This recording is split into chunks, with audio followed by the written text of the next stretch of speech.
Hello, friends. This is Dave Hurwitz, executive editor at ClassicsToday.com, here with Dave's Faves. And this one is probably going to shock you. It is my favorite Furtwängler Brahms First Symphony.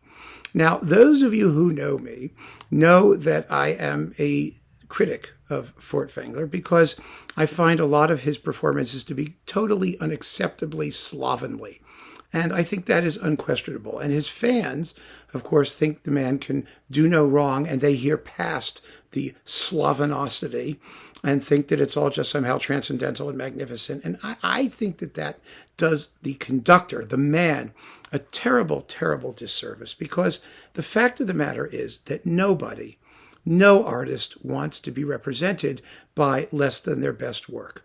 And Furtwängler, despite the fact that everyone quotes him saying, well, rhythmic accuracy wasn't that important, or, he was saying those things because he was an insanely jealous, not in some ways very nice colleague, particularly when it came to Toscanini, who he thought was mechanical and, a barbarian and crude and et cetera, and, all that nonsense, which none of which was true, of course.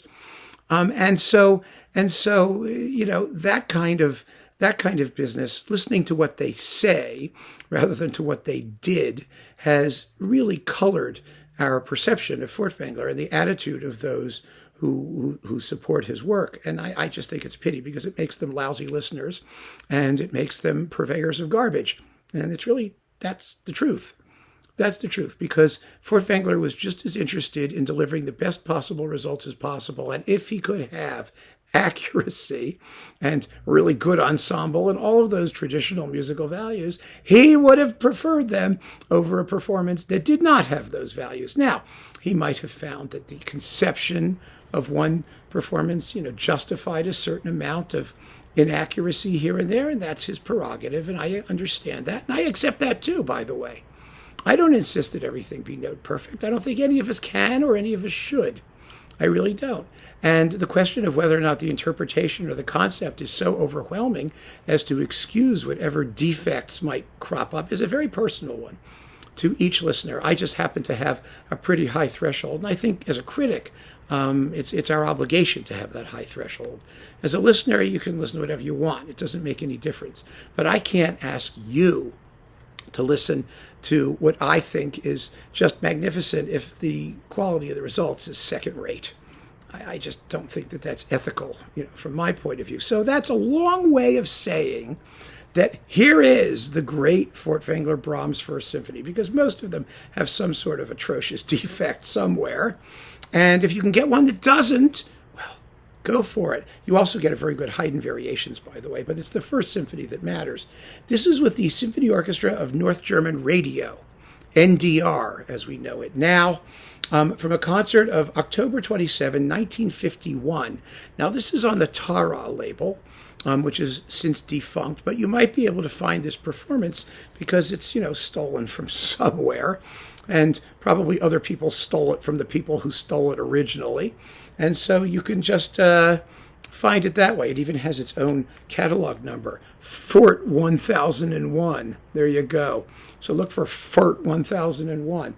But no, this is a spectacular performance, and it's in very, very good quality mono radio broadcast sound.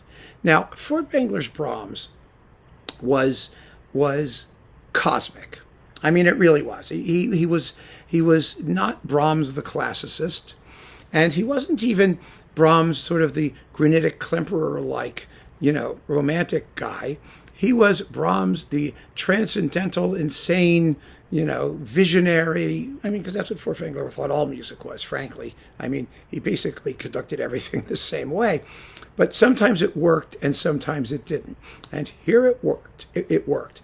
And it's interesting, I think, that in this performance, you don't have the Berlin Phil and you don't have the Vienna Phil, which is where like almost all of his other Brahms performances happen. You have a radio orchestra, which, was from Hamburg, which was Brahms's town. And you have an insane timpanist who is willing to give Furtwängler all of the violence and force he asks for. I mean, one might even call it kind of like vulgar, given the the lapses in balance that are usually attendant upon timpani overwhelming everybody else. But it's exciting.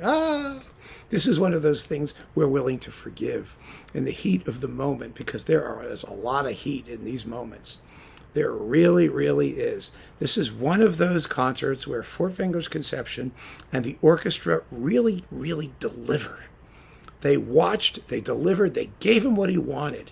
And they don't make mistakes. I mean, they just don't. I mean, not many of them, and not in such a way that I think it matters. So if you're looking to have experienced the Furtwängler effect in Brahms, then this is the one to get. It's absolutely the first symphony to get. Again, the date of it is October 27, 1951. This is it, if you want to hear the great Furtwängler Brahms first. And all of the others are inferior in one way or another, or they sound worse, or there's something going on. It just can't be bettered. And even Furtwängler people generally agree about that. They really do. I mean, the ones who are thoughtful and who care about music, as opposed to just, worshiping, the Fort Shrine. But they love this one. So keep on listening, friends. That's the pick. I just thought I'd let you know. Take care.